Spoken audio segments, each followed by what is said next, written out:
So if you want to get stronger, here is some stuff that'll help you out. And full disclaimer, I won't be breaking any new ground here, nothing revolutionary, just some of the easy basics distilled down to something you can digest pretty easily. So the first thing when you're trying to chase strength is diet. It's diet. It is always diet. So when you start to do your strength training stuff, make sure you're eating enough food to support that. And what that looks like is different for everybody, but you don't have to grab a scale and everything and start doing macro calculus right now. You can do a lot of different things to make sure you meet some goals and then tune it later on, right? The best way to start a diet is to start a good habit. And you start a good habit by implementing small changes over time. So what I mean by that is, let's try every time you eat a meal, let's aim to eat up to 4 meals every day. And in each of those meals, we want to have 2 fistfuls of protein, right? So of chicken breast, lunch meat, tuna, fish, whatever protein you like eating, eggs too, right? And then a fistful, so this much, of some rice, potatoes, or another carb or a whole grain. And then eat some vegetables, and then also eat a piece of fruit with every meal. And if you get at least 3 of those categories, that's good too, but make sure you at least get the protein and the vegetables. You need those things. Now, once you get that going and you're eating the 4 meals like that every day, and you still have some more appetite in you to eat more food, then you can add in things like a couple of scoops of protein and some water or some milk, if you'd like to. And a lot of people go wrong here because they start buying every single supplement and pill and powder that can be mixed and drinking really quickly for a huge calorie gain. And it works, sure, but if you look at the contents of most mass gainers, it's really just all carbs and a little bit of protein. And they are very expensive. So, because you get 4 or 5 servings out of most mass gainers, and they're like 50 or 60 bucks. Maybe, I don't know, maybe my math's off. It's been a while since I bought one, but they're pretty expensive. So a way you can do your own mass gainer shake, get a blender right with one of the cup servings or even a big jug, it doesn't matter. Put in some oats, some bananas, some peanut butter, whole milk, protein, ice cream, whatever. Just throw everything in the blender and shazam. Then you have this mass gainer shake, and it's way more cost effective than buying them in the bag. But hey, if you got the cash and you can afford it, sure.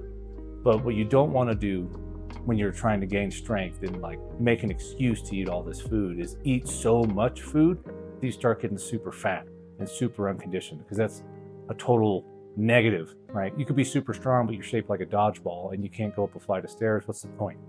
So eat within reason. Eat not super clean, but clean enough. Still have fun. Still eat pizza and stuff and hang out with the kids or whatever. The family, have some ice cream, but make sure you're not eating like your kids all the time, because you're gonna have to pay for that later. I'm still working off body fat right now that I got from chugging mass gainer shakes and eating pizza almost every night. So keep that in mind. Another trend that comes in cycles over and over again is the idea of GOMAD, which, if you don't know what that means, is gallon of milk a day. You can do that if you want. That's a lot of milk. And it's really expensive too, because milk is $4 or $5 a gallon now. Usually younger lifters can get away with that. I'm talking 17, 18, 19. Guys like us in our 30s and beyond, you can do it. I would just have some wet wipes handy and check your blood work regularly if you really plan to go that route. But anyway, let's make sure that we have a good base of whole foods 4 times a day. Make sure our protein is pretty high, right? If you're eating the 2 fistfuls of protein in every meal, you should be right around 200 grams of protein, and that should be solid. So aim for whole foods, and then if you have more of a diet and appetite after, add in some protein shakes and stuff like that. So the second big thing when you're trying to gain some strength is recovery. Recovery is huge. I know that everybody always says it, and they're like, oh, you gotta recover and blah, blah, blah. And they always talk about a bunch of 900 million different ways to accomplish recovery, and it's not that complicated. Recovery is pretty simple. It doesn't mean sit on the couch like a potato and do absolutely nothing all the time. Recovery is stuff that you do when you're not working out to make you feel better. So low intensity cardio, going on a 2-mile walk, doing some light lifting like face pulls, band pull aparts, some stretching, right? Stretching out the hip flexors, the glutes, the calves, yada, yada, yada, stuff like that. You still move on your recovery days, but you have to make sure that you recover. Now, recovery is also synonymous with sleep. Sleep is essential when you're trying to gain strength. All the repairing of the damage in your body is done while you sleep. You've got to sleep. And any of those people that say things like you only need to sleep 5 hours or 4 hours or whatever they say is full of it. Those are tired people telling you that you don't need to sleep. I don't care what they have to say. I run really well off 7 hours. I seem to be pretty good with that. But you should aim for at least 7 to 9 hours every single night. And if you can, take some naps during the day, because naps are awesome. And who doesn't love them?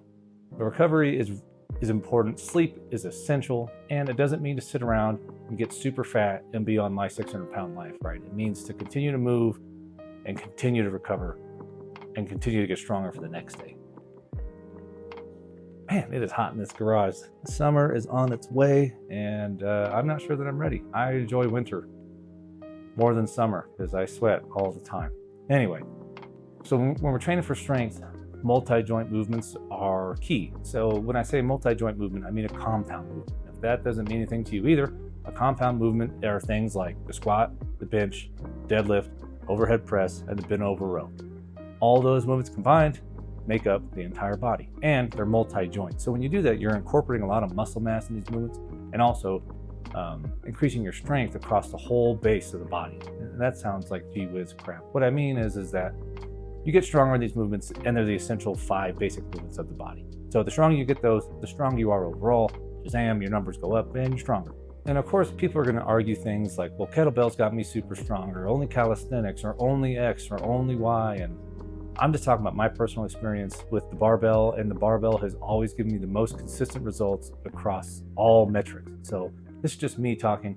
I love the barbell. I think it's great.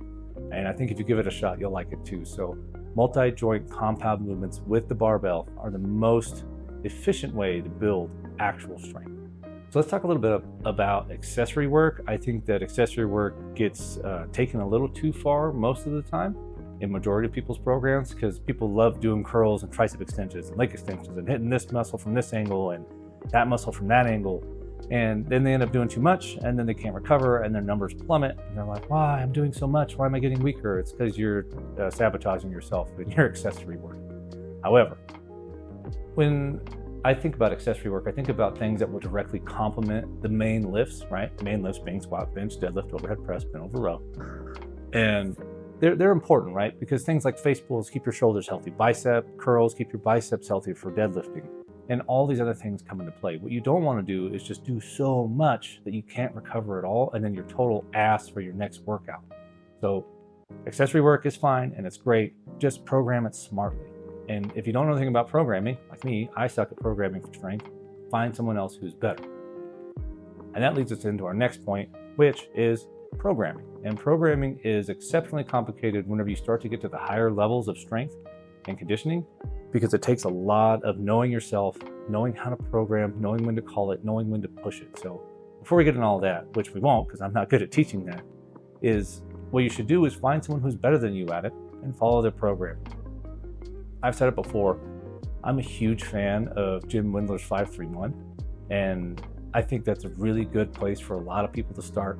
And if you haven't read any of his books, I would suggest that you snag his first edition. I believe now it's the second edition.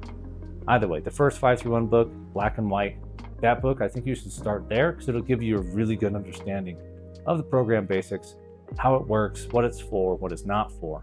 And then if you want to get really into the weeds, you can get his 531 Forever, because that book covers all sorts of different stuff. And the programming, there's so many variables in there for you to choose from. It goes in a lot more in-depth concepts, especially when you're starting to reach peak strength and go beyond the intermediate phase into the advanced phase of strength.